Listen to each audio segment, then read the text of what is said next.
صلوا عليه وآله.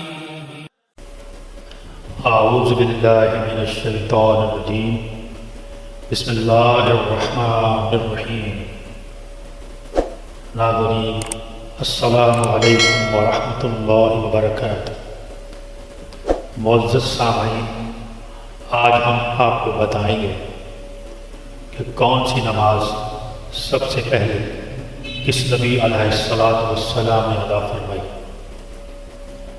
سیدنا حضرت آدم علیہ السلام سب سے پہلے فجر کی نماز ادا فرمائی.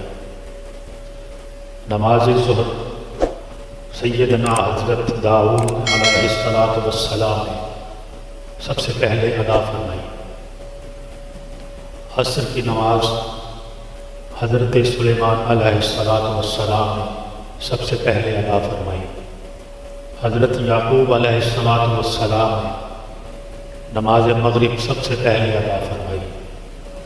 اور سیدنا حضرت یونس علیہ السلام نے عشاء کی نماز سب سے پہلے ادا فرمائی. فتاوی رضویہ جلد 5 صفحہ نمبر 70.